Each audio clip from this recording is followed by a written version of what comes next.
तो देश के कई हिस्सों में भारी बारिश के बाद बाढ़ जैसे हालात बने हुए हैं। लोगों के घरों में पानी घुस गया तो नदियां उफान पर हैं। कहीं जिंदगी लहरों के में सैलाब के बीच दिखाई दे रही है और वहां पर रेस्क्यू भी किया जा रहा है। ये तस्वीर आप देखिए, जम्मू कश्मीर, उत्तराखंड, मध्य प्रदेश, उत्तर प्रदेश समेत बिहार में भी मूसलाधार बारिश लोगों के लिए मुसीबत का सबब बन चुकी है। कठुआ में तो नदी का रौद्र रूप लोगों को डराने लगा है। किस तरीके से लोग अपने आशियाने छोड़ने को मजबूर हो रहे हैं, उनकी ये तस्वीरें। तो उत्तराखंड के रुद्रप्रयाग की तस्वीर आपको दिखाते हैं, पिथौरागढ़ की तस्वीर दिखाते हैं, जहां पर पहाड़ दरकने से रास्ते बंद हो गए हैं और बादल फटने से कई मकानों को नुकसान पहुंचा है। हल्द्वानी में तो मोटरसाइकिल सवार ही बह गया। हालांकि वक्त रहते लोगों ने मोटरसाइकिल सवार को बचा लिया। मध्य प्रदेश का हाल भी आपको यहां पर दिखाएंगे। देखिए, तस्वीर इस वक्त आपके सामने मौजूद है, जहां पर पहाड़ी राज्यों से अलग यहां पर हाल नहीं है। मध्य प्रदेश के खरगोन में पानी के तेज बहाव में एक मोटरसाइकिल फंस गई तो उत्तर प्रदेश के सहारनपुर में उफनती नदी की तस्वीर भी आपके सामने, जहां लोग जान जोखिम में डालकर रास्ता पार करते नजर आए। और बिहार के कटिहार की तस्वीर आप देखिए, जो बहुत भयावह है। यहाँ एक स्कूल ही नदी के कटाव में बह गया।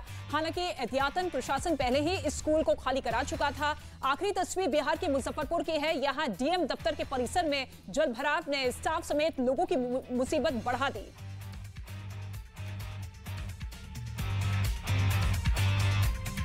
तो वहीं उत्तराखंड में पहाड़ों पर परेशानियां कम होने का नाम नहीं ले रही हैं। कहीं पहाड़ दरक रहे हैं तो कहीं बादल फटने के बाद लगातार सैलाब जो है वो नजर आ रहा है।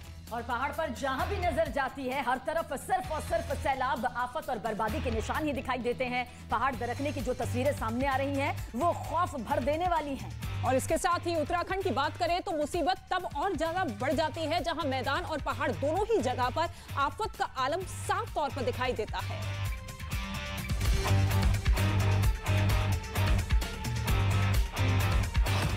आसमान से फिर आई आफत, बादल फटा और सब बर्बाद। पहाड़ पर टूटा कुदरत का कहर। सैलाब के साथ सरकते पहाड़ की इन तस्वीरों को जिसने भी देखा वो सहम गया। दिखने में ये सैलाब जितना छोटा लगा, वो जख्म उतने ही गहरे देकर गया।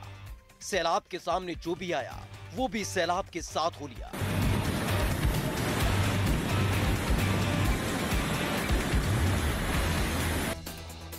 उत्तराखंड के पिथौरागढ़ से सामने आई दिल दहला देने वाली तस्वीर से पूरी देवभूमि सहमी हुई है, जहां अचानक बादल फटने से जलजला आ गया।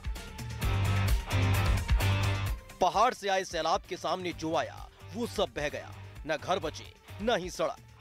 धारचूला तहसील के सोभा इलाके में फटे बादल के बाद गलियों में मलबा जमा हो गया।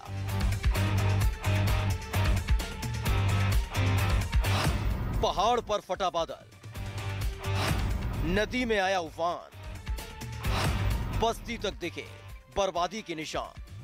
बादल फटने के बाद धौलीगंगा नदी में सैलाब आ गया और वो अपने साथ घाटी में बने एक पुल को भी बहा ले गया। पहाड़ से सैलाब अपने साथ इतना मलबा लाया कि नदी के एक हिस्से पर बांध सा बन गया।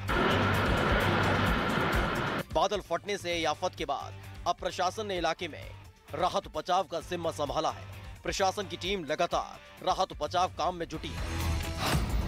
पहाड़ पर परेशानियां अपार, कहीं फटा बादल, कहीं दर का पहाड़, नदियों में उफान, सड़क भी जैम। उत्तराखंड का पिथौरागढ़ ही सिर्फ इकलौता जिला नहीं है जिसे कुदरत के आक्रोश का सामना करना पड़ा, बल्कि रुद्रप्रयाग में भी पहाड़ से आफत लगातार बरस रही है।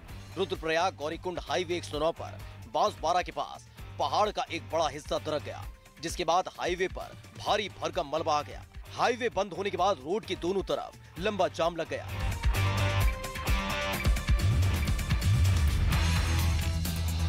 कठुआ जिले में आसमानी आफत की एक और तस्वीर आपको दिखाने जा रहे हैं। कठुआ में एक परिवार पर उस वक्त आफत का पहाड़ टूट पड़ा जब भारी बारिश के बाद नाला उफान पर आ गया और पूरा इलाका तालाब में तब्दील हो गया। वहीं उनके कच्चे घरों में भी पानी घुस आया। तस्वीर आप देखिए, पानी के प्रहार के बाद किस तरीके से लोगों की समस्या लगातार बढ़ रही है। तो आप अपने सामने देख पा रहे हैं कि किस तरीके से लगातार जो है लोग अपने सामानों को सुरक्षित स्थानों पर ले जाने का प्रयास कर रहे हैं। और भारी बारिश राहत के बजाय आफत लोगों के लिए बन चुकी है। मूसलाधार बारिश ने लोगों का जीना दूभर कर दिया है। कहीं बादल फटने से सैलाब का प्रहार लोगों की जान का दुश्मन बन गया है, तो कहीं उफनते नदी नाले को पार करने के लिए लोग मजबूर हैं। पहली तस्वीर उत्तराखंड के पिथौरागढ़ की इस वक्त आपके सामने, जहां बादल फटने की वजह से सड़क पर सैलाब आ गया। दूसरी तस्वीर भी उत्तराखंड से जुड़ी हुई, जहां चमोली में लहरों के बीच एक गाड़ी फंस गई, जिसे कड़ी मशक्कत के बाद तेज बहाव के बीच में से देखिए किस तरह से निकाला गया। लेकिन हल्द्वानी में मोटरसाइकिल सवार इतना खुशकिस्मत नहीं था। पुल पर आए सैलाब को पार करते वक्त मोटरसाइकिल सवार उसमें बह गया। गनीमत ये रही कि वक्त रहते आसपास के लोगों ने उसकी जान बचा ली। चौथी तस्वीर बिहार के कटिहार की है। ये चौथी तस्वीर आप देखें, यहाँ किस तरीके से एक स्कूल का हिस्सा नदी के कटाव में बह गया। तो मध्य प्रदेश के खरगोन में मोटरसाइकिल सवार की नदी किनारे मौजूद लोगों ने बाल बाल उसकी जान बचाई। बैलेंस बिगड़ने की वजह से सैलाब में मोटरसाइकिल सवार करीब करीब बह ही गया था।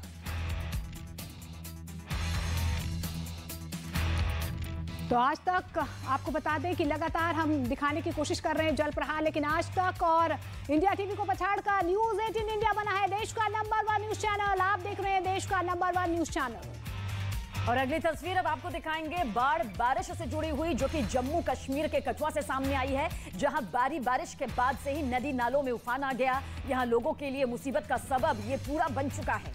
निचले इलाकों की बात की जाए तो यहाँ पर पानी आने की वजह से लोगों के आशियाने और कई मंदिर पानी में डूबे नजर आए। तो तरानाहा इलाके में अचानक आए सैलाब में 3 लोग बह गए, जिसमें से एक आदमी का शव पुलिस ने बरामद कर लिया है। बाकी 2 की तलाश अभी भी जारी है।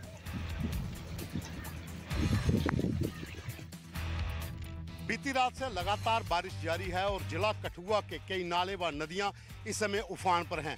हम इस समय तरनाह नाले के पास हैं। यहाँ पर सुबह बाढ़ आई थी। आप देख सकते हैं यहाँ पर लोगों की ज़मीन तो बह ही गई है और लोग देखिए यहाँ पर कितने यहाँ पर इकट्ठे हुए हैं। एक डेड बॉडी यहाँ पर अभी मिली है। 3 लोग ट्रैक्टर समेत इस नाले में बह गए थे और उसके बाद पुलिस ने पूरा सर्च ऑपरेशन चलाया था और स्थानीय लोग भी इसमें शामिल हुए थे। तो यहाँ पर एक शव जो है वो उन 3 में से मिल चुका है। 2 का अभी तक पता नहीं चल पाया और ट्रैक्टर और कई मवेशी भी यहाँ के लोगों के जो है वो पानी के अंदर बह गए हैं। पानी इतना ज़्यादा था कि आप देख सकते हैं कि ये पूरी फसल लगी हुई थी, उसको पूरा ख़त्म करते हुए पानी इस नाले में पहुंच गया है। ये नाला सीधा जो तरनाह नाला है, ये दयाला चक से आते हुए जिला कठुआ से सीधा पाकिस्तान की तरफ जाता है और बिल्कुल सामने पाकिस्तान है। जो आप घर देख रहे हैं, जो पेड़ देख रहे हैं, ये भारत पाक अंतर्राष्ट्रीय सीमा का हिस्सा है। हीरानगर सेक्टर ये पड़ता है। यहाँ पर आके पानी आप देखिए कि 2-3 हिस्सों में पानी यहाँ पर बंटा हुआ है और अभी भी पानी बहुत ज़्यादा है। उफनता नाला, तेज बहाव में फंसी जिंदगी और जान बचाने की जद्दोजहद। ये तस्वीरें कठुआ के तरनाह के तांडव को बयां करने के लिए काफी हैं। घंटों चली जिंदगी को बचाने की जंग में आखिरकार जीत जिंदगी की हुई। जैसे ही 3 लोगों के नाले में फंसे होने की खबर मिली, उनको रेस्क्यू करने के लिए जम्मू कश्मीर पुलिस और एसडीआरएफ की टीम पहुंची। इन जवानों ने पहले डंडे के सहारे से नाले की गहराई को नापा और फिर शुरू हुई सैलाब में फंसे लड़कों तक पहुंचने की कोशिश। रस्सी के सहारे रेस्क्यू टीम के जवान एक एक कर लड़कों तक पहुंचे और फिर उन्हें बाहर निकाला गया। कठुआ में तरनाह का तांडव। नाले से आए उफान में बहे लोग, तिनके की तरह बहे ट्रैक्टर ट्रॉली, जो जिंदगी की जंग में जीत गए। लेकिन तरनाह नाले में रेत लेने गए सलाह गांव के लोग इतने खुशनसीब नहीं थे कि उनका रेस्क्यू किया जाता। अचानक नाले में उफान इतना तेज आया कि रेत लेने गए लोगों के साथ ट्रैक्टर ट्रॉली भी सैलाब में समा गई। उधर कठुआ के दायला चक इलाके में नाले में आए तेज बहाव की वजह से बाढ़ के हालात पैदा हो गए हैं। गांव में मौजूद सब कुछ पानी में डूबा नजर आया। देखते ही देखते सैलाब के बीच मौजूद झोपड़ियां टापू की तरह नजर आईं और हर तरफ सिर्फ तबाही का मंजर दिखा। लोग अपने सामान को समेटकर ऊंची जगह जाने की जद्दोजहद करते दिखे। कुछ सामान को तो लोग बचाने में कामयाब रहे, जबकि बहुत सारा सामान नाले में सैलाब की भेंट चढ़ गया।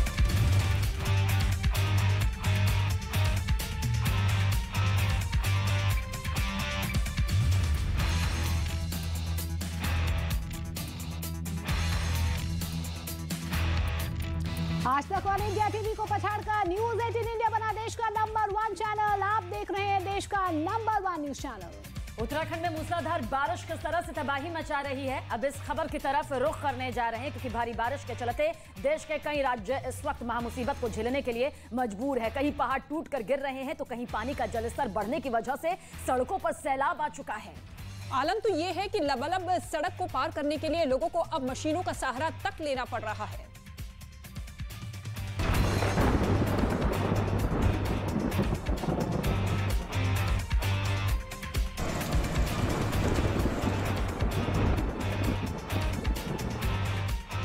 भारी बारिश और बाढ़ से देश के कई हिस्सों में हाहाकार मचा हुआ है। नदी और नालों में उफान है और लोग जान जोखिम में डालकर उन्हें पार करने के लिए मजबूर हैं। पहली तस्वीर उत्तराखंड के उत्तरकाशी की है, जहां सड़क पर आए सैलाब ने लोगों को मुसीबत में डाल दिया। पानी के तेज बहाव के साथ पहाड़ों से बड़े बड़े पत्थर भी बहकर रिहायशी इलाकों की तरफ आ गए, जिसकी वजह से रास्ता बंद हो गया और सड़क पार करने के लिए दोनों तरफ लोगों की भीड़ जुट गई। मटमैले पानी के प्रहार से बचने के लिए लोगों ने आखिर में मशीन का सहारा लिया। वीडियो में एक बार में 8 से 9 लोग मशीन की मदद से सड़क पार करते दिखे। यमुनोत्री हाईवे बंद। उत्तरकाशी के नौगांव में बरसाती नाले के उफान पर आने की वजह से यमुनोत्री हाईवे बंद हो गया। हालांकि प्रशासन ने तुरंत ही मशीन की मदद से बंद रास्ते को खोलने का काम शुरू कर दिया। सिर्फ यमुनोत्री हाईवे ही नहीं, गांव से जोड़ने वाली 15 सड़कें भी पानी के तेज बहाव की वजह से बंद हो गईं, जिन्हें खोलने का काम भी शुरू हो चुका है। केदारनाथ में खिसका पहाड़। दूसरी तस्वीर केदारनाथ की है, जहां मूसलाधार बारिश की वजह से पहाड़ का एक हिस्सा गिर गया और इस वजह से रुद्रप्रयाग गौरीकुंड हाईवे बंद हो गया। वीडियो में मिट्टी की ढेर के साथ पेड़ भी गिरते हुए दिखे। सड़क पर मलबा आने की वजह से घंटों तक रास्ता बंद रहा और लोग परेशान। मुनस्यारी में दर का पहाड़। तीसरी तस्वीर मुनस्यारी की है, जहां चट्टान दरकने से घंटों लोग परेशान रहे। जैसे ही चट्टान से मिट्टी और पत्थर भरभरा कर गिरने लगे, आसपास भगदड़ मच गई और लोग वहां से हट गए। चौथी तस्वीर उत्तराखंड के ऋषिकेश की है, जहां मूसलाधार बारिश के बाद से ही गंगा नदी में उफान है और निचले इलाकों पर बाढ़ का खतरा मंडरा रहा है। नदी का जलस्तर बढ़ने के साथ ही प्रशासन ने लोगों को उफनती नदी के किनारों से दूर रहने की हिदायत दी है।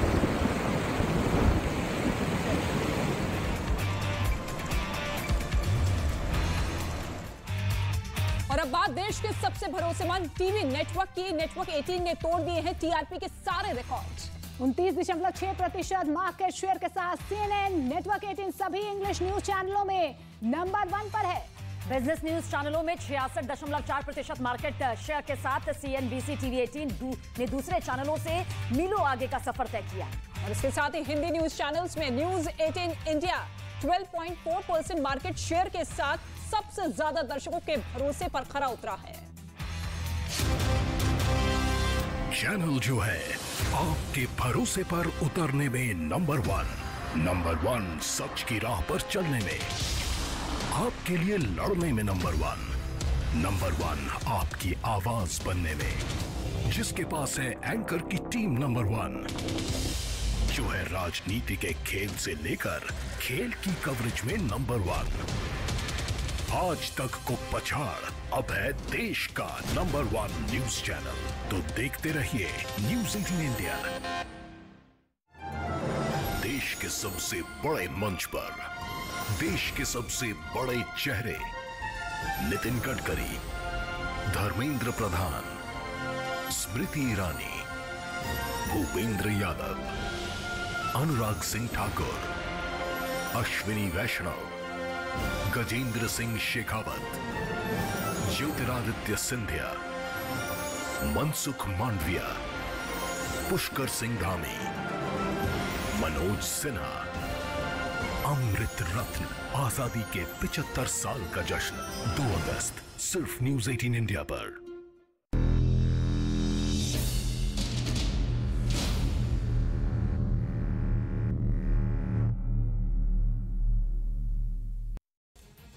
और यही वजह है कि इस महीने के खत्म होने का बेसब्री से इंतजार कर रहा है। बताया जा रहा है कि अगले महीने अगस्त के पहले हफ्ते में लाहौर सफारी चिड़ियाघर से शेरों की संख्या कम हो जाएगी। खबर है कि लाहौर सफारी चिड़ियाघर प्रबंधन अगस्त के पहले सप्ताह में 12 शेरों को बेचेगा, जिनमें 3 शेरनियां हैं। लेकिन एक शेर की कीमत जो रखी गई है उसने सबको चौंका दिया। क्योंकि लाहौर सफारी चिड़ियाघर प्रबंधन एक शेर को 1,50,000 पाकिस्तानी रुपए में बेचने को तैयार है, यानी कि भारतीय रुपए में करीब 50,000 रुपए, जबकि पाकिस्तान में एक भैंस 3,50,000 रुपए से 10 लाख पाकिस्तानी रुपए की मोटी रकम में उपलब्ध है। मतलब भारतीय रुपयों में करीब 1 लाख से 3.5 लाख रुपए था, जो कि एक शेर की तुलना में काफी ज्यादा है। मतलब ये कि पाकिस्तान में शेरों से ज्यादा महंगी भैंस है, और ऐसा कोई पहली बार नहीं जब लाहौर सफारी जू ने शेरों को बेचने का मन बनाया, क्योंकि इस चिड़ियाघर प्रबंधन ने पिछले साल भी 14 शेरों को बेच दिया था, लेकिन तब वजह बताई गई थी जू की सीमित जगह। हालांकि लाहौर सफारी चिड़ियाघर 142 एकड़ जमीन में फैला है और वहां कई जंगली जानवर रहते हैं। बताया जाता है कि इसकी शान शेरों की 40 नस्लों की मौजूदगी है। लाहौर सफारी चिड़ियाघर प्रबंधन अगले महीने की शुरुआत में कुछ अफ्रीकी शेरों को बेचने पर विचार कर रहा है। कहा जा रहा है कि उसके लिए न केवल उन शेरों की देखभाल करना मुश्किल हो रहा है, बल्कि उनके रखरखाव पर बढ़ती लागत ने लाहौर सफारी चिड़ियाघर प्रबंधन को ये फैसला लेने पर मजबूर कर दिया, ताकि शेरों को बेचकर कुछ रकम जुटाई जा सके। फ्रांस के दौरे पर विरोध के बीच सऊदी अरब के क्राउन प्रिंस मोहम्मद बिन सलमान जमाल खशोगी के भाई के बनाए महल में ठहरे। 2018 में हुई खशोगी की हत्या के लिए मोहम्मद बिन सलमान को ही जिम्मेदार ठहराया जाता रहा। खशोगी की हत्या के बाद वो पहली बार यूरोप के दौरे पर हैं, जिसके लिए वो एक रोज पहले ही फ्रांस पहुंचे। वहां फ्रांस के राष्ट्रपति इमैनुअल मैक्रों ने उनका जोरदार स्वागत किया। बताया गया कि अपने फ्रांस दौरे में क्राउन प्रिंस मोहम्मद बिन सलमान उस महल में रहने पहुंचे जिसे सऊदी अरब के पत्रकार जमाल खशोगी के भाई ने बनवाया था। इस महल को 2015 में दुनिया का सबसे महंगा घर करार दिया गया था। दावा किया गया था कि मोहम्मद बिन सलमान ने ही इसे 2015 में $300 मिलियन यानी 2400 करोड़ रुपए में खरीदा था। और अब वो फ्रांस पहुंचने के बाद अपने उसी आलीशान महल में ठहरे। लेकिन फ्रांस के दौरे पर पहुंचे क्राउन प्रिंस मोहम्मद बिन सलमान की अगवानी करने पर राष्ट्रपति मैक्रों की जमकर आलोचना हो रही है, क्योंकि पत्रकार जमाल खशोगी की हत्या करवाने के पीछे मोहम्मद बिन सलमान का ही हाथ माना जाता है। 2018 में खशोगी की तुर्की में हत्या हो गई थी। इसके बाद अमेरिकी खुफिया विभाग ने दावा किया था कि इसके पीछे मोहम्मद बिन सलमान ही थे। तभी से क्राउन प्रिंस मोहम्मद बिन सलमान पश्चिमी देशों के निशाने पर रहे हैं, लेकिन अब अचानक उनके ऊपर वही देश प्यार लौटाने लगे हैं। वही पश्चिमी देश जो खशोगी की हत्या के बाद पानी पी पी कर मोहम्मद बिन सलमान को कोसा करते थे, अब उनसे नजदीकियां बढ़ाना चाहते हैं। और माना जा रहा है इसके पीछे का सारा खेल तेल का है। यूक्रेन के साथ जंग शुरू करने के बाद पश्चिमी देशों के लगाए गए प्रतिबंधों का जवाब रूस ने तेल और गैस की सप्लाई कम करके दिया, जिसकी वजह से यूरोप के देशों में भारी ऊर्जा संकट खड़ा हो गया है। माना जा रहा है कि इसी संकट से निपटने के लिए पश्चिमी देशों ने मोहम्मद बिन सलमान पर दौरे डालने शुरू कर दिए। सऊदी अरब दुनिया का सबसे बड़ा तेल उत्पादक देश है और पश्चिमी देशों को लगता है कि रूस से बनी दूरी के बाद सऊदी अरब कुछ हद तक उनकी ऊर्जा जरूरतों को पूरा कर पाएगा। यही वजह है कि अपने चुनाव प्रचार के दौरान सऊदी अरब को दुनिया में अलग थलग करने की कस्में खाने वाले बाइडेन का रुख भी बदल गया। 2 हफ्ते पहले सऊदी अरब के दौरे पर पहुंचे बाइडेन ने क्राउन प्रिंस मोहम्मद बिन सलमान से मुलाकात की थी। हिमाचल प्रदेश के सोलन जिले में तेज बारिश की वजह से एक भयानक हादसा हुआ, जिसमें 3 लोग पानी के साथ बह गए। तीनों लोग एक ट्रैक्टर ट्रॉली पर मौजूद थे, जो ट्रैक्टर ट्रॉली के साथ ही नदी के बीच फंस गए। देखते ही देखते ट्रॉली पलट गई और तीनों लोग पानी के साथ बहकर चले गए। देखने वाले सैकड़ों लोगों की भीड़ जमा हो गई, लेकिन पानी इतना था कि कोई उनके करीब जाने की हिम्मत नहीं कर पा रहा था। तीनों लोग बस लहरों के बीच बेचारगी के साथ खड़े थे और किसी चमत्कार की उम्मीद कर रहे थे। बताया जा रहा है कि ये बाल्द नदी है जिसमें आमतौर पर पानी काफी कम होता है, लेकिन तेज बारिश की वजह से पानी अचानक इतना बढ़ गया कि मुसीबत आ गई। तेज लहरें सामान से लदी ट्रॉली और ट्रैक्टर को बहाने लगी। पानी के बीच फंसे लोगों की बेचारगी का लोग तमाशा देखते रहे और वीडियो बनाते रहे। लहरों ने ट्रॉली को कुछ ही देर में ऐसा पलटा कि तीनों लोग पानी में बहते दिखने लगे। लहरों का अगला वार तो और भी खतरनाक था। जहां वो तीनों डूबे, ठीक वहीं ट्रॉली भी कई बार पलटी खा गई। एक बार तो ऐसा लगा कि जैसे तीनों लोगों के ऊपर ही ट्रॉली गिर गई हो।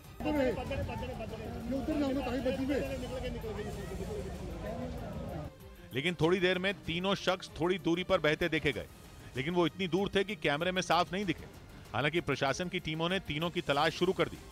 उधर जम्मू कश्मीर के कई इलाकों में बारिश से बिगड़े हालात को सुधारने की कोशिश तेज कर दी गई, जिसकी कुछ तस्वीरें पुंछ से भी सामने आई, जहां आसमान से बारिश की शक्ल में आफत बरसने की वजह से नदी उफान पर आ गई और पानी के बीचों बीच कुछ लोग फंस गए।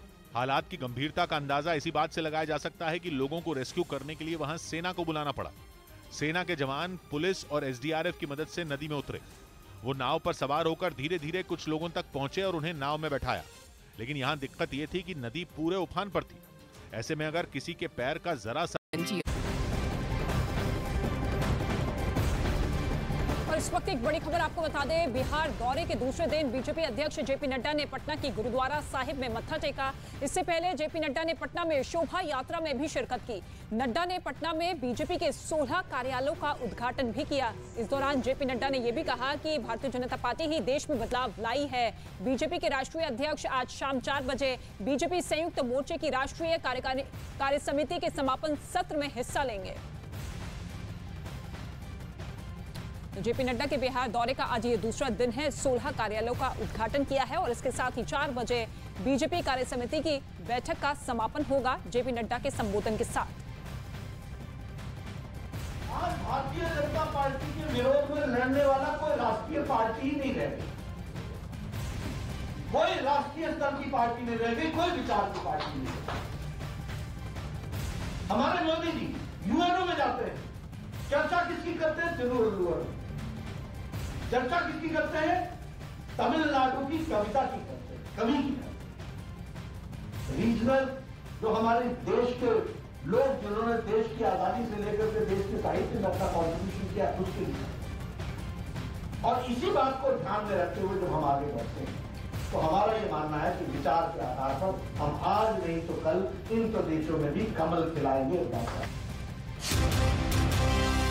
चैनल जो है आपके भरोसे पर उतरने में नंबर 1 सच की राह पर चलने में, आपके लिए लड़ने में नंबर 1 आपकी आवाज बनने में, जिसके पास है एंकर की टीम नंबर 1, जो है राजनीति के खेल से लेकर खेल की कवरेज में नंबर 1, आज तक को पछाड़ अब है देश का नंबर 1 न्यूज चैनल। तो देखते रहिए न्यूज़ 18 इंडिया। वो है देश का गौरव, देश की शान, जिन्होंने दुनिया में ऊंचा किया देश का नाम। न्यूज़ 18 इंडिया करेगा उनका सम्मान। देश के सबसे प्रतिष्ठित चेहरे चुनेंगे,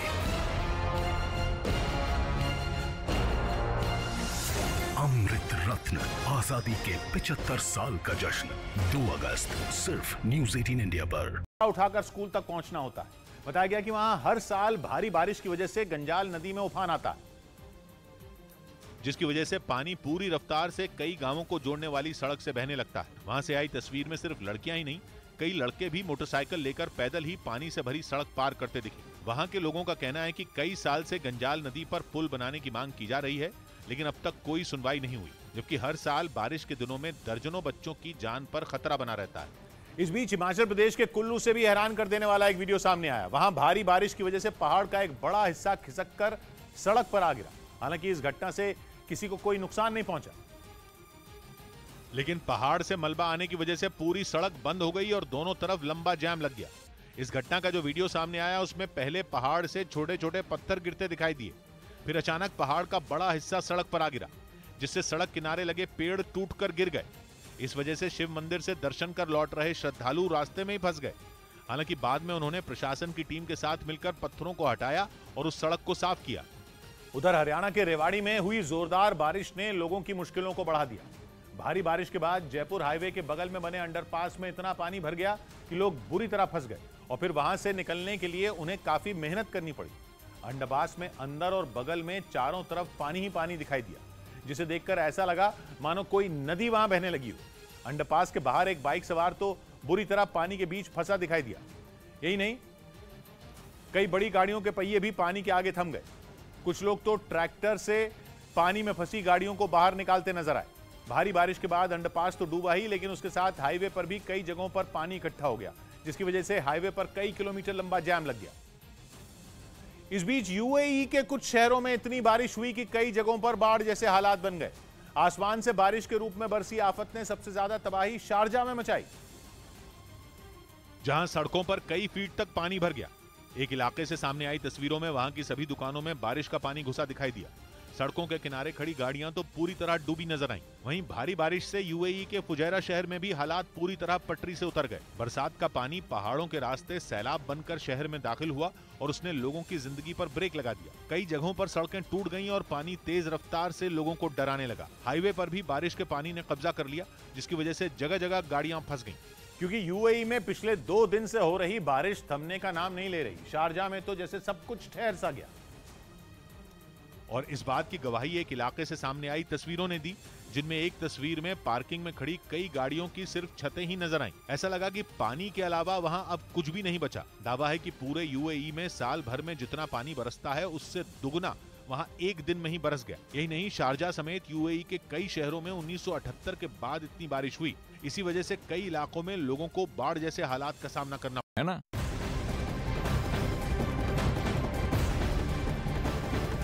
देश के कई हिस्सों में भारी बारिश के बाद हालात लगातार बिगड़ते हुए नजर आ रहे हैं। ये 8 तस्वीर आप देखें किस तरीके से पानी में मकान डूबता हुआ दिखाई दिया है। बाढ़ के हालात चारों तरफ बने हुए हैं। लोगों के घरों में पानी घुस आया है तो नदियां उफान पर हैं। कहीं जिंदगी लहरों में घिरी है तो कहीं सैलाब के बीच लोगों का रेस्क्यू ऑपरेशन लगातार जारी है।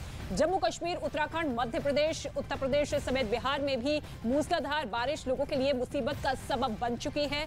कठुआ में तो नदी का रौद्र रूप लोगों को डरा रहा है। लोग अपने आशियाने छोड़ने को मजबूर हो रहे हैं। ये 8 तस्वीरें। चैनल जो है आपके भरोसे पर उतरने में नंबर 1 सच की राह पर चलने में, आपके लिए लड़ने में नंबर 1 आपकी आवाज बनने में, जिसके पास है एंकर की टीम नंबर 1, जो है राजनीति के खेल से लेकर खेल की कवरेज में नंबर 1, आज तक को पछाड़ अब है देश का नंबर 1 न्यूज चैनल। तो देखते रहिए न्यूज़ 18 इंडिया।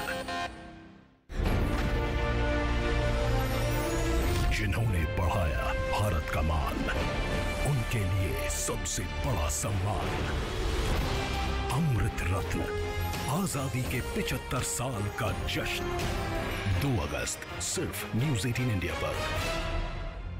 बिजली की भारी डिमांड होती है, लेकिन यूक्रेन जंग की वजह से रूस ने न सिर्फ जर्मनी बल्कि पूरे यूरोप के लिए गैस सप्लाई रोकने का मन बना लिया है। इसी वजह से जर्मनी ने अपनी ऊर्जा खपत को 15% तक कम करने का लक्ष्य रखा है। इसके तहत सार्वजनिक इमारतों को हर साल अप्रैल से सितंबर के अंत तक गर्म नहीं किया जाएगा, जबकि बाकी के महीनों के लिए कमरे का तापमान 20 डिग्री सेल्सियस तक सीमित रहेगा। यहाँ तक कि हैनोवर शहर में सर्दियां आने तक पोर्टेबल एयर कंडीशनर और हीटर जलाने पर भी पाबंदी लगा दी गई है, ताकि सर्दियों से पहले वो अपने गैस के भंडार को भर सके। यूक्रेन युद्ध से पहले यूरोप 40% गैस और 30% तेल रूस से ही मंगवाता था, लेकिन जंग शुरू होते ही पश्चिमी देशों ने रूस पर दबाव बनाने के लिए उस पर कई तरह के प्रतिबंध लगा दिए, जिससे पुतिन इस कदर भड़क गए कि उन्होंने तेल और गैस को ही यूरोप के खिलाफ अपना हथियार बना लिया। पहले जून में रूस ने नॉर्ड स्ट्रीम 1 पाइपलाइन से भेजी जा रही गैस में 40% की कटौती की।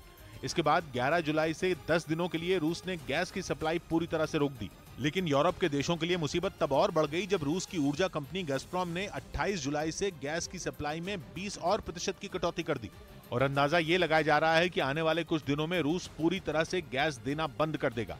और ऐसा हुआ तो सिर्फ जर्मनी ही नहीं बल्कि यूरोप के कई देश ठंड में जम जाएंगे। खबर है कि पाकिस्तान की हालत इतनी खराब हो चुकी है कि वो अपने चिड़ियाघरों में शेरों का रखरखाव करने की हालत में भी नहीं है। ऐसे में कहा जा रहा है कि शेर पालना पाकिस्तान के बस की बात नहीं है। इसी वजह से तो पाकिस्तान में शेरों को बेचा जा रहा है। वहां के एक न्यूज टीवी चैनल के मुताबिक पाकिस्तान के लाहौर सफारी चिड़ियाघर ने अपने कुछ अफ्रीकी शेरों को बेहद कम कीमत पर बेचने का ऐलान किया है। कहा जा रहा है कि लाहौर सफारी चिड़ियाघर प्रबंधन को शेरों के रखरखाव में दिक्कत आ रही है और शेरों को पालना उसे महंगा भी पड़ रहा है। ऐसे में पाकिस्तान के इस चिड़ियाघर प्रबंधन ने शेरों को रखने से हाथ खड़े कर दिए और उन्हें कम दामों में बेचने की घोषणा कर दी, जिससे ये साफ हो गया कि शेरों को पालने में पाकिस्तान फेल हो गया है और शेरों की देखभाल में उसके पसीने छूट रहे हैं। और यही वजह है कि इस महीने के खत्म होने का बेसब्री से इंतजार कर रहा है। बताया जा रहा है कि अगले महीने अगस्त के पहले हफ्ते में लाहौर सफारी चिड़ियाघर से शेरों की संख्या कम हो जाएगी। खबर है कि लाहौर सफारी चिड़ियाघर प्रबंधन अगस्त के पहले सप्ताह में 12 शेरों को बेचेगा, जिनमें 3 शेरनियां हैं। लेकिन एक शेर की कीमत जो रखी गई है उसने सबको चौंका दिया। क्योंकि लाहौर सफारी चिड़ियाघर प्रबंधन एक शेर को 1,50,000 पाकिस्तानी रुपए में बेचने को तैयार है, यानी कि भारतीय रुपए में करीब 50,000 रुपए, जबकि पाकिस्तान में एक भैंस 3,50,000 रुपए से हमेशा वीकेसी ट्रेडमार्क चिन्ह की जांच कीजिए। वीकेसी प्राइड। मनी लॉन्ड्रिंग मामले में शिवसेना नेता संजय राउत से ईडी की पूछताछ। 1,000 करोड़ रुपए से ज्यादा के पात्रा चौल घोटाले में शामिल होने का आरोप। यह घटना पूरी तरह से राजनीतिक से प्रेरित है। डर किस बात का? यदि शिवसेना नेता ने कुछ गलत पैसों की धांधली नहीं की है। मन की बात कार्यक्रम में पीएम मोदी की देशवासियों से आजादी के अमृत महोत्सव कार्यक्रम से जुड़ने की अपील। कहा 13 से 15 अगस्त तक अपने घर पर जरूर फहराए तिरंगा। 13 से 15 अगस्त तक आप अपने घर पर तिरंगा जरूर फहराएं या उसे अपने घर पर लगाएं।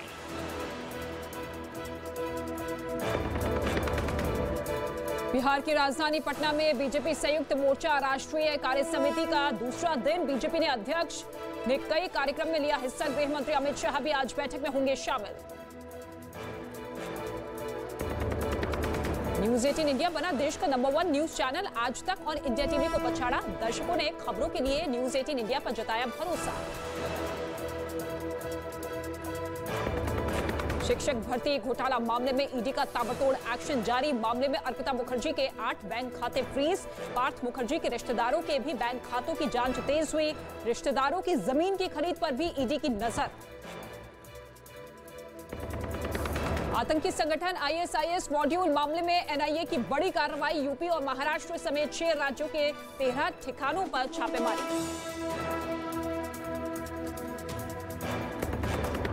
झारखंड कांग्रेस के 3 विधायकों को बंगाल पुलिस ने किया गिरफ्तार। गाड़ी से बरामद हुआ 49 लाख कैश। कांग्रेस ने तीनों विधायकों को किया निलंबित। कॉमनवेल्थ गेम्स में भारतीय महिला क्रिकेट टीम का पाकिस्तान से आज होगा मुकाबला। मेडल की दौड़ में बने रहने के लिए दोनों ही टीमों को जीतना जरूरी।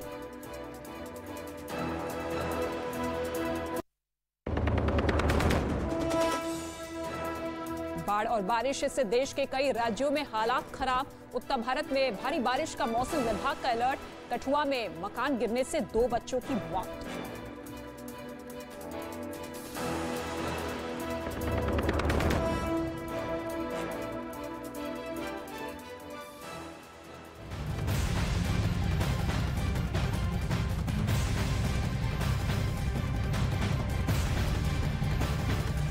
नमस्कार, स्वागत है आप सभी का। मैं हूं आपके साथ ऋतिका सिंह। आज तक और इंडिया टीवी को पछाड़कर न्यूज 18 इंडिया बना देश का नंबर 1 चैनल।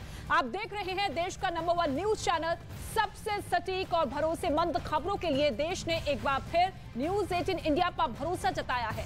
हम पर भरोसा जताने के लिए आप सभी का बहुत धन्यवाद।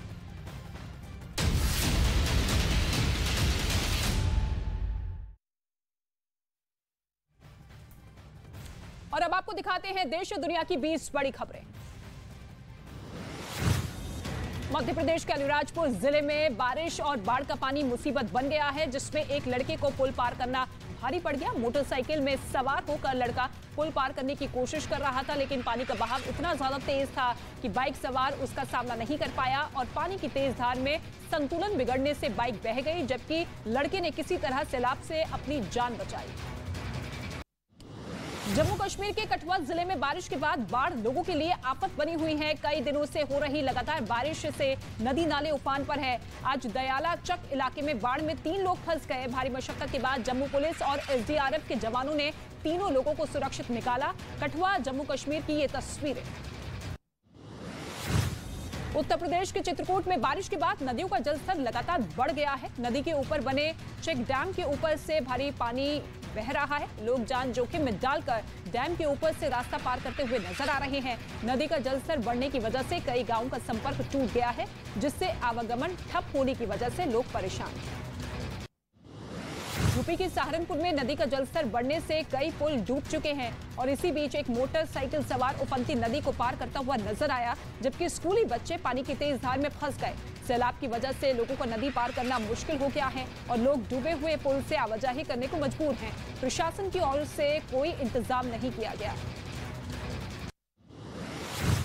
उत्तराखंड के चमोली में लगातार हो रही बारिश आफत बन चुकी है। बद्रीनाथ नेशनल हाईवे पर लामबगड़ बाजार के पास उफनते नाले में यात्रियों से भरी एक गाड़ी फंस गई। ड्राइवर सैलाब से बाहर निकालने की हर संभव कोशिश करता हुआ दिखाई दिया, लेकिन कोशिश के बावजूद कामयाबी हाथ नहीं लग पाई। मौके पर एसडीआरएफ और पुलिस की टीम पहुंची और गाड़ी में सवार लोगों को एक-एक करके सुरक्षित बाहर निकाला। उत्तराखंड के पिथौरागढ़ में आसमानी आफत कहर बनकर बरप रही है। धारचूला इलाके में बादल फटने से तबाही मच गई। कहीं मकान जमींदोज हो गए तो कहीं पुल बह गए। वहीं धौली गंगा नदी के एक हिस्से में मलबा जमा हो गया। कुदरत की तबाही के बीच जिलाधिकारी मौके पर पहुंचे और घटनास्थल का जायजा लिया। इसके साथ ही राहत बचाव कार्य के लिए निर्देश दिए गए। उत्तराखंड के कई जिलों में लगातार बारिश हो रही है। रुद्रप्रयाग में बांसवाड़ा के पास पहाड़ खिसकने से रोड पर मलबा गिराया। गौरीकुंड हाईवे पर मलबा गिरने से हाईवे पूरी तरीके से बंद हो गया है, जिसके बाद लोगों को आवाजाही में भारी दिक्कतों का सामना करना पड़ रहा है। हालांकि प्रशासन रास्तों से मलबा हटाने के काम में जुटा है। उत्तराखंड में बारिश के बाद लगातार पहाड़ों की दरकने का सिलसिला जारी है। यमुनोत्री धाम को जोड़ने वाला जानकी चट्टी पैदल मार्ग पर हनेली गाड़ी के पास मलबा गिरने से रास्ता पूरी तरीके से बंद हो गया है, जिसके बाद यात्री वैकल्पिक मार्गों से होकर यमुनोत्री धाम पहुंच रहे हैं। प्रशासन के मुताबिक अगले 2 दिनों में रास्ता खोल दिया जाएगा। राजस्थान के राजसमंद जिले में बारिश और बाढ़ के पानी से हालात बदतर हो गए हैं। सैलाब में कई रास्ते पूरी तरीके से डूब चुके हैं और अपनी जान की परवाह किए बगैर लोग पुल पार करने को मजबूर है। बदहाली की तस्वीर सामने आने के बाद भी प्रशासन की ओर से कोई कदम उठाया नहीं जा रहा है। लोगों ने स्थानीय प्रशासन से वैकल्पिक रास्ता बनाने की भी अपील की है। बिहार के कटिहार में गंगा नदी का बढ़ता जलस्तर निचले इलाके में तबाही मचा रहा है। अहमदाबाद इलाके में एक स्कूल गंगा नदी के कटाव में समा गया। गनीमत ये रही कि उस वक्त स्कूल परिसर में कोई भी मौजूद नहीं था, जिसकी वजह से जानमाल का कोई नुकसान नहीं हुआ और बड़ा हादसा टल गया। वहीं मौके पर मौजूद लोगों ने इस घटना को रिकॉर्ड कर लिया।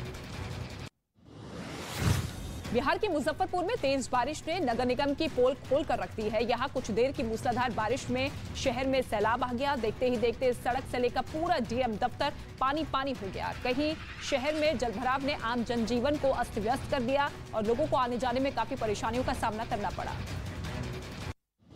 मध्य प्रदेश के छतरपुर में चुनावी रंजिश को लेकर 2 पक्ष आपस में भिड़ गए। दोनों ओर से बीच सड़क पर जमकर लाठियां चली। मारपीट में 3 लोग जख्मी हुए हैं। दोनों पक्षों ने एक दूसरे पर मारपीट की शिकायत दर्ज कराई है। पुलिस घटना की जांच कर कार्रवाई की बात कह रही है। मारपीट का वीडियो सोशल मीडिया पर वायरल हो रहा है। छत्तीसगढ़ के बिलासपुर में 2 साधुओं के बीच जमकर मारपीट हुई। मारपीट का वीडियो वायरल हो रहा है। मारपीट के दौरान वीडियो में एक लड़का भी नजर आया। बाद में लड़के की लाश मिली। लड़का मौत से पहले वहीं पर दिखा जहां साधु झगड़ा कर रहे थे और यही वजह है कि पुलिस अब इन साधुओं से पूछताछ कर रही है। मध्य प्रदेश के रतलाम के सरकारी मेडिकल कॉलेज से रैगिंग का मामला सामने आया है। वीडियो में कुछ छात्र लाइन में खड़े दिखे और उनके सीनियर उन्हें थप्पड़ मारते हुए नजर आ रहे हैं।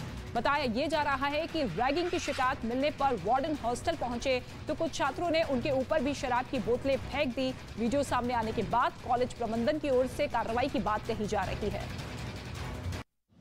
मध्य प्रदेश के दतिया में मामूली कहासुनी में छात्रों के बीच झड़प शुरू हो गई। वीडियो में एक छात्र दूसरे को बेल्ट से पीटता हुआ नजर आया।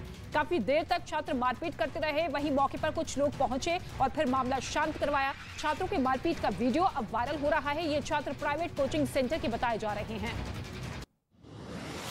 यूपी के आगरा में छत तोड़कर कुछ बदमाश गहने की दुकान में घुस गए। चोरी की पूरी वारदात दुकान के अंदर लगे सीसीटीवी में रिकॉर्ड हुई। बदमाश गहने की दुकान से नकदी और सोने चांदी के जेवरात चोरी कर फरार हो गए। घटना के बाद मौके पर पहुंची पुलिस ने हालात का जायजा लिया और सीसीटीवी फुटेज के आधार पर घटना की जांच शुरू कर दी गई।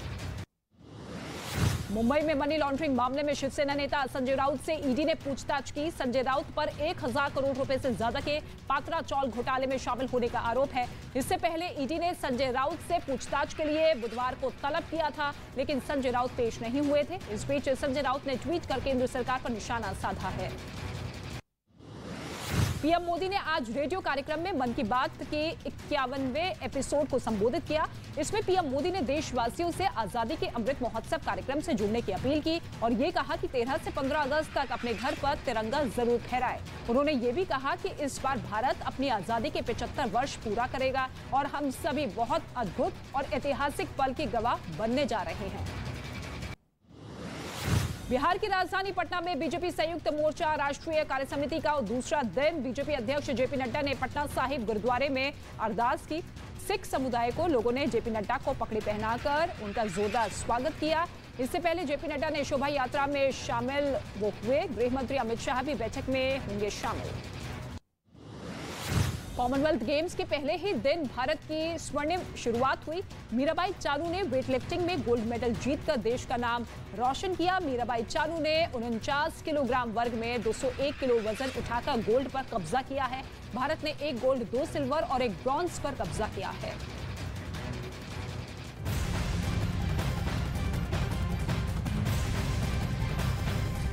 आज तक और इंडिया टीवी को पछाड़कर न्यूज 18 इंडिया बना देश का नंबर 1 न्यूज चैनल। आप देख रहे हैं देश का नंबर 1 न्यूज चैनल। सबसे सटीक और भरोसेमंद खबरों के लिए देश ने एक बार फिर न्यूज 18 इंडिया पर भरोसा जताया। हम पर भरोसा जताने के लिए आप सभी का बहुत धन्यवाद।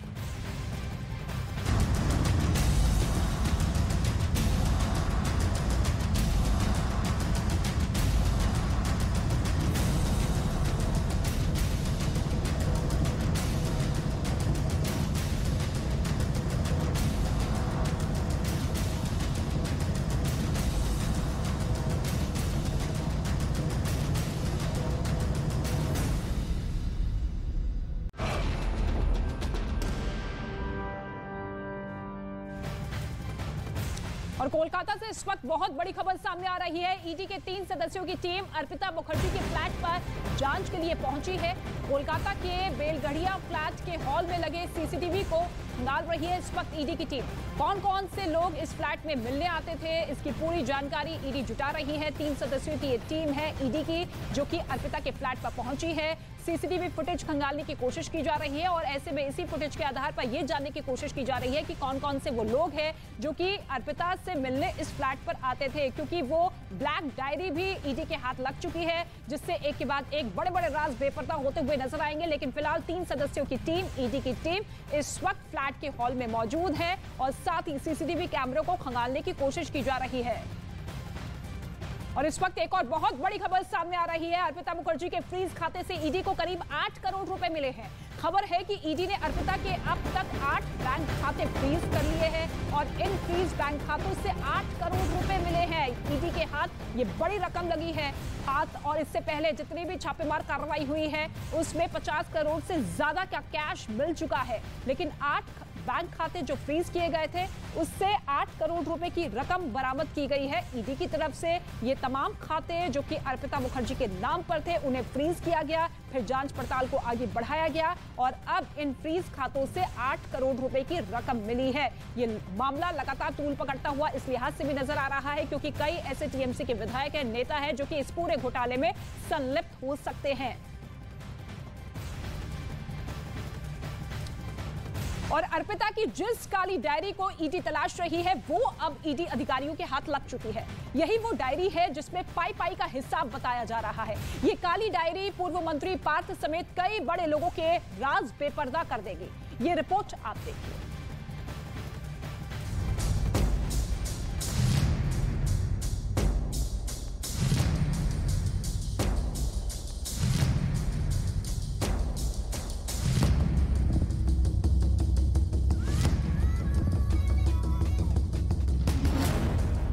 मिल गई अर्पिता की काली डायरी।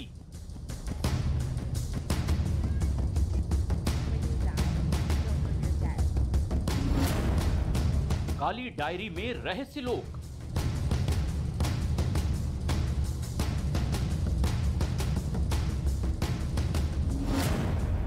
पार्थ की काली कमाई का पूरा सच।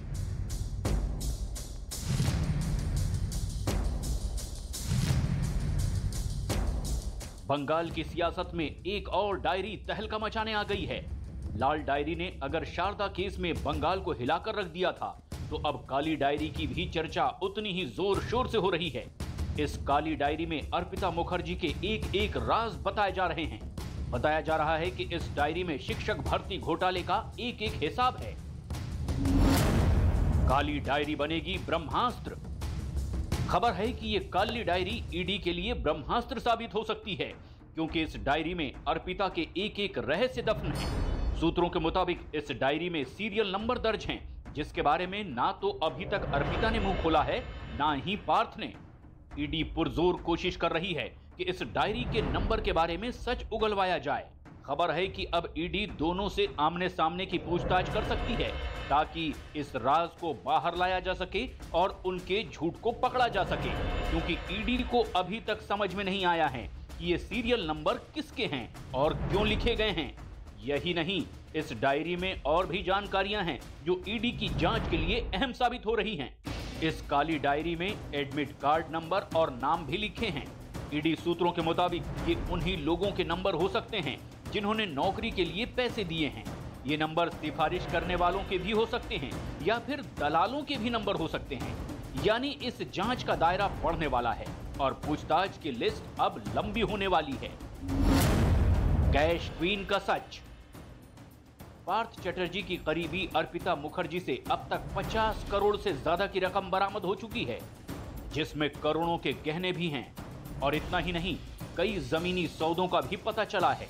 बोलपुर शांति निकेतन क्षेत्र में भी उनकी जमीन है।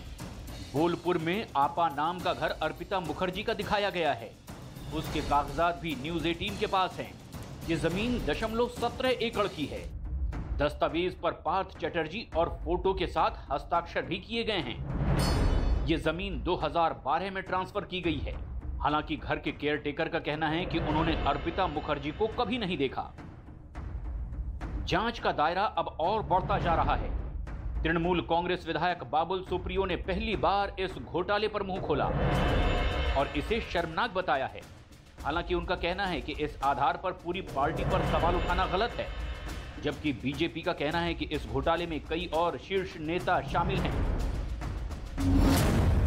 डायरी में पाई पाई का हिसाब। जैसे जैसे ईडी की जांच आगे बढ़ रही है, अर्पिता मुखर्जी से जुड़ी हर जानकारी सामने आ रही है। काली करतूतों की लिस्ट लंबी होती जा रही है।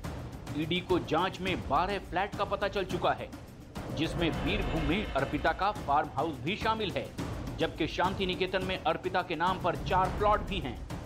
अर्पिता से जुड़ी कंपनियों पर भी एक्शन शुरू हो चुका है। ईडी ने अर्पिता से जुड़े 8 बैंक खाते फ्रीज कर दिए हैं। अब ईडी की नजर अर्पिता की काली डायरी पर है, जिसमें शिक्षक घोटाले से जुड़े एक एक राज लिखे हुए हैं। यानी अभी अर्पिता और उनके मददगारों के पूरे कच्चे चिट्ठे का इंतजार है।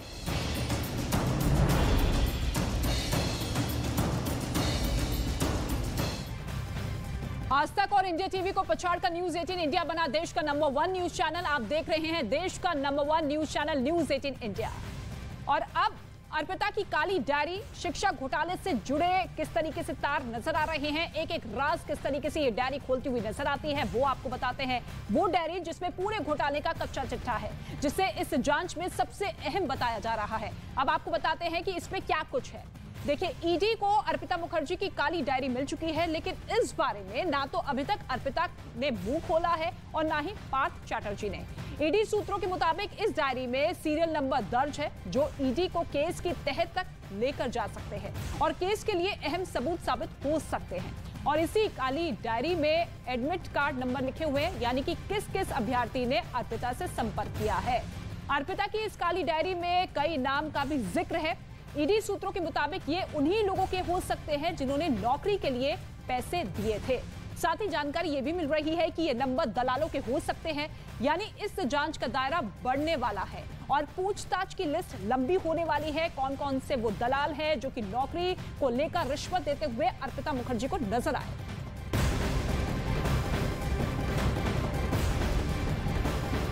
और इस वक्त एक बड़ी खबर आपको बता दें, पश्चिम बंगाल से अर्पिता से जुड़ी ये बड़ी जानकारी मिल रही है। ईडी को अर्पिता के बेलघरिया वाले फ्लैट से 6 कंपनियों की जानकारी मिली है। खबर ये मिली है कि रियल एस्टेट के साथ ही टेक्सटाइल कंपनी भी चल रही है। एक ही पते पर दोनों कंपनियां रजिस्टर्ड है और सभी फ्लैट कंपनियों के पते के तौर पर इस्तेमाल होते थे। ईडी को 2 जीएसटी नंबर की जानकारी मिली है। ये जीएसटी नंबर अर्पिता मुखर्जी की कंपनियों के बताए जा रहे हैं। ईडी पूरी छानबीन में जुटी हुई है और खबर यह भी है कि ईडी की पूछताछ में पार्थ सहयोग नहीं कर रहे हैं।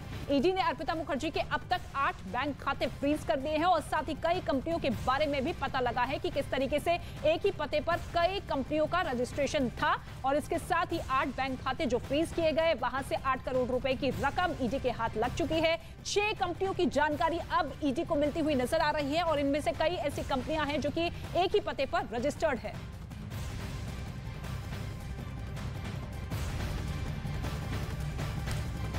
और कैश कांड के मुख्य किरदार पार्थ चटर्जी को ईडी गिरफ्तार कर चुकी है, लेकिन शिक्षा घोटाले में कई नाम सामने आ चुके हैं जिनसे पूछताछ लगातार हो रही है। ये सभी ईडी और सीबीआई के रडार पर है। इनमें साइड एक्ट्रेस अर्पिता मुखर्जी शामिल है, जिस पर सबसे पहले शिकंजा कसता हुआ नजर आया। देखिए, पूरा का पूरा घोटाला जिसकी शुरुआत हुई पार्थ चटर्जी से, और पार्थ चटर्जी जब लगातार ईडी के रडार पर आए तो फिर सीधा लिंक जुड़ा अर्पिता मुखर्जी के, जो कि बेहद करीबी है पार्थ चटर्जी के। अर्पिता मुखर्जी के फ्लैट से ही, उनके आवाज से ही करोड़ों रुपए के बंडल बरामद हो चुके हैं। और अब जिस तरीके से जांच का दायरा आगे बढ़ता हुआ नजर आ रहा है, तो ऐसे में अब ईडी के शिकंजे में फंसते हुए नजर आ रहे हैं एमएलए माणिक भट्टाचार्य और फिर राज्य शिक्षा मंत्री परेश अधिकारी। इन पर भी अब ईडी की गाज गिरती हुई नजर आ रही है। इसके साथ ही वाणिज्य मंत्री काबिज चटर्जी, ये भी अब पूरी तरीके से जांच के दायरे में है। तो आप देखिए किस तरीके से एक के बाद एक लिंक जुड़ते हुए नजर आ रहे हैं और ऐसे में जानकारी मिल रही है कि इस घोटाले में कई ऐसे नाम हैं जो कि इस पूरे खेल में संलिप्त हो सकते हैं। और अर्पिता से जुड़ी हुई बड़ी खबर सामने आ रही है। सूत्रों के हवाले से खबर यह है कि अर्पिता ने ईडी से बार-बार कहा कि मेरे परिवार की आर्थिक हालत खस्ता है। ईडी को जानकारी दी है कि ये पैसे पार्थ चटर्जी के हैं, वो मेरे जरिए पैसे लगा रहे थे और ये भी कहा कि इन्हीं पैसों और गहनों पर मेरा अधिकार नहीं था। ये पैसे कहां से लाए गए मुझे नहीं पता। वहीं पार्थ चटर्जी ईडी को सहयोग नहीं कर रहे हैं। ज्यादातर सवालों के जवाब में ये कहा गया कि मुझे नहीं पता है। तो कबूलनामा जो ईडी के सामने यहाँ पर अर्पिता मुखर्जी की तरफ से किया गया है, उसमें यह कहा गया है कि ये पैसे मेरे नहीं हैं, मुझे नहीं पता ये पैसे कहां से आए, मेरे परिवार की आर्थिक हालत खस्ता है। और दूसरी तरफ सहयोग करते हुए नजर नहीं आ रहे हैं पार्थ चटर्जी। लेकिन शिक्षा घोटाले में अर्पिता मुखर्जी को सबसे बड़ा राजदार माना जा रहा है, जिनके पास से अब तक 50 करोड़ कैश बरामद हो चुका है। 12 फ्लैट की जानकारी मिली है, 8 बैंक खाते फ्रीज हो चुके हैं। अब ईडी के हाथ अर्पिता की काली डायरी भी लग चुकी है, जिसमें घोटाले से जुड़ा हर राज बताया जा रहा है कि किस तरीके से ये पूरा का पूरा बड़ा घोटाला यहाँ पर किया गया है। और अब जब ईडी की रडार पर अर्पिता मुखर्जी है, तो ऐसे में उनके कबूलनामे में एक के बाद एक कड़ियां जुड़ती हुई नजर आ रही है। यही वो तस्वीरें हैं जिसे देखकर हर कोई दंग रह गया। ये नोटों के बंडल आप देखिए, ये तमाम नोट ये बताते हैं कि किस तरीके से बच्चों के भविष्य को अंधकार में डाला गया। तमाम वो शिक्षक जो कि रोजगार होना चाहते थे, अपनी नौकरी लगवाना चाहते थे, उन्होंने किस तरीके से रिश्वत यहां तक पहुंचाई है। और जो काली डायरी बरामद हुई है, उन डायरी में वो तमाम ऐसे नाम हैं, वो तमाम ऐसे दलालों के बारे में जानकारी है जो कि सीधे तौर पर रिश्वत के तौर पर लोगों की नौकरियां लगवाते थे।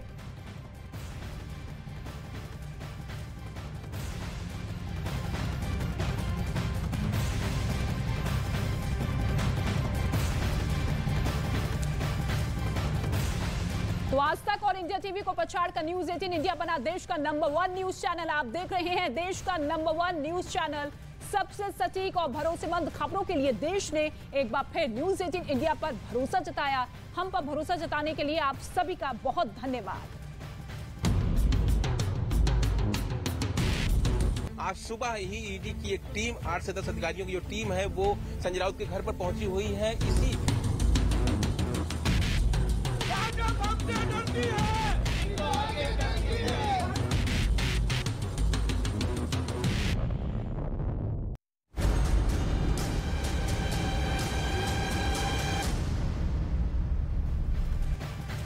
और अब बात संजय राउत की, जो कि ईडी का सामना करते हुए नजर आ रहे हैं। पात्रा चौल घोटाले में संजय राउत से ईडी की पूछताछ जारी है। बताया ये जा रहा है कि ईडी की 3 टीमों के 8 से 10 अधिकारी संजय राउत से पूछताछ कर रहे हैं। कई बार समन्स देने के बाद भी संजय राउत पेश नहीं हुए थे। इसके बाद आज सुबह 7:20 पर ईडी की टीम पूछताछ के लिए उनके आवास पर पहुंची थी। ईडी की पूछताछ के बीच संजय राउत अपने घर की खिड़की से दिखाई दिए। संजय राउत ने खिड़की से हाथ हिलाया। ये तस्वीर आप देखिए किस तरीके से जब ईडी की टीम उनके घर पहुंची, लेकिन उससे पहले वो अपने घर की खिड़की से इस तरीके से हाथ हिलाते हुए नजर आए, यानी कि एक तरीके से ये जेस्चर देते हुए नजर आए कि हाँ, ईडी की टीम अगर पहुंच रही है तो मैं सवालों का सामना करूंगा। ईडी की टीम में जो जांच चल रही है उसका पूरा सहयोग किया जाएगा। लेकिन इससे पहले कई बार जो समन जारी किए गए, उन समन को दरकिनार करते हुए वो ईडी के सामने पेश नहीं हुए। और अब ईडी के 8 से 10 ऐसे अधिकारी हैं जो कि अब सीधे तौर पर संजय राउत के घर पर पहुंचे हैं। किस तरीके से ये घोटाला हुआ, कौन कौन से लोग इसमें संलिप्त हैं, ये तमाम ऐसे सवाल हैं जो कि ईडी की टीम अब संजय राउत से सीधे तौर पर पूछती हुई नजर आएगी। लेकिन शिवसेना के राज्यसभा सांसद संजय राउत से ईडी की पूछताछ जारी है। पात्रा चौल केस में संजय राउत पर 1034 करोड़ के घोटाले का आरोप है। वहीं अब आपको 8 तस्वीरों के जरिए पूरी खबर समझा रहे हैं। सुबह करीब 7:30 बजे के आसपास संजय राउत के घर ईडी की टीम पहुंची। संजय राउत से ईडी ने पूछताछ की है। संजय राउत से पूछताछ की खबर मिलते ही घर के बाहर समर्थकों का जुटना शुरू हो गया। छापेमारी के खिलाफ समर्थकों ने घर के सामने धरना देना शुरू कर दिया। छापेमारी के बीच संजय राउत ने अपने समर्थकों का बालकनी से अभिवादन किया। ईडी दफ्तर की सुरक्षा बढ़ा दी गई है। ईडी की कार्रवाई के विरोध में शिवसेना ने प्रदर्शन किया। संजय राउत के दादर वाले फ्लैट पर ईडी की टीम पहुंची है, लेकिन बाहर आप देखिए किस तरीके से समर्थकों का ये भारी हुजूम जो कि लगातार इस कार्रवाई का विरोध करता हुआ दिखाई दे रहा है। लेकिन शिवसेना नेता संजय राउत को ईडी गिरफ्तार कर सकती है, ऐसी भी खबरें सामने आ रही है, ऐसे कयास लगाए जा रहे हैं। आरोप यह है कि महाराष्ट्र के 1034 करोड़ के पात्रा चौल जमीन घोटाले के सूत्रधार संजय राउत हैं, जिसमें उनकी पत्नी और दोस्त शामिल हैं। ईडी के सूत्रों के मुताबिक संजय राउत के घर से घोटाले से जुड़े कई अहम दस्तावेज मिले हैं। इससे ही शिकंजा नहीं कसा, बल्कि इसके पहले ईडी ने संजय राउत को 2 बार समन्स किया था, लेकिन वो पूछताछ के लिए हाजिर नहीं हुए। ऐसे में ईडी को आखिरकार संजय राउत के घर जाना पड़ा। सबसे पहले पात्रा चौल जमीन घोटाले में संजय राउत को 28 जून को ईडी ने तलब किया था, लेकिन वो नहीं पहुंचे। लेकिन गिरफ्तारी की नौबत आई तो संजय राउत 1 जुलाई को ईडी के सामने पेश हुए। इसके बाद संजय राउत को 20 और 27 जुलाई को ईडी ने बुलाया, लेकिन वो पेशी के लिए नहीं पहुंचे। संजय राउत ने पहले संसद के मॉनसून सत्र और फिर राष्ट्रपति चुनाव का हवाला देकर पेशी से छूट की मोहलत मांगी थी। लेकिन अब ईडी की छापेमारी को शिवसेना ने राजनीति से प्रेरित कार्रवाई करार दिया है। देश में हजारों लोगों पर ईडी के केसेस चल रहे हैं, उन्हें समन्स भेजे जाते हैं 2 बार, 4 बार, 10 बार, लेकिन ईडी किसी के घर में चली जाती है, ऐसा होता नहीं। यह घटना पूरी तरह से राजनीतिक से प्रेरित है। जबकि बीजेपी का कहना है कि अगर संजय राउत ने कुछ गलत नहीं किया तो डर कैसा, सामने आए और ईडी को सच बताए। डर किस बात का? यदि शिवसेना नेता ने कुछ गलत पैसों की धांधली नहीं की है तो ईडी अफसरों ने जब उन्हें जांच के लिए बुलाया 3 दिन पूर्व, वे क्यों नहीं गए? अफसरों के सवालों से बचने का क्या कारण? उनके पास सुबह, दोपहर, शाम पत्रकार वार्ता करने के लिए समय है, पर ईडी के अफसरों के सवालों का जवाब देने के लिए उनके पास समय नहीं है। क्या देश इस बात की सच्चाई नहीं जानता? यह बदला हुआ भारत है। इस बीच ईडी के सूत्रों के मुताबिक तलाशी के दौरान संजय राउत के घर से कई अहम दस्तावेज बरामद हुए, जिससे 1034 करोड़ के घोटाले से जुड़े कई बड़े राज पर्दाफाश हो सकते हैं।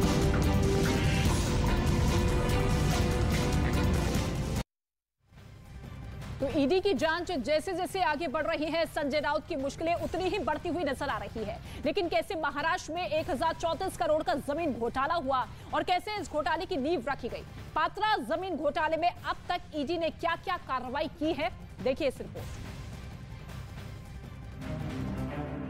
संजय राउत के घर अंदर जिस वक्त ईडी की टीम मौजूद थी, ठीक उसी वक्त संजय राउत अपने घर की खिड़की से बाहर निकले। चेहरे पर मुस्कान लिए संजय राउत ने हवा में हाथ लहराया और अपने समर्थकों का अभिवादन किया।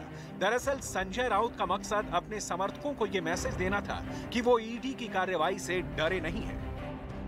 बताया गया कि ईडी ने संजय राउत से उनके घर की पहली मंजिल पर पूछताछ की। इस दौरान ईडी के अधिकारी तलाशी में जुटे रहे। वहीं उसी वक्त संजय राउत के परिवार को उनके मैत्री बंगलों के दूसरे मंजिल पर रखा गया। लेकिन महाराष्ट्र में कैसे 1034 करोड़ का घोटाला हुआ और उसमें संजय राउत का नाम सामने आया, इसे समझना भी जरूरी है।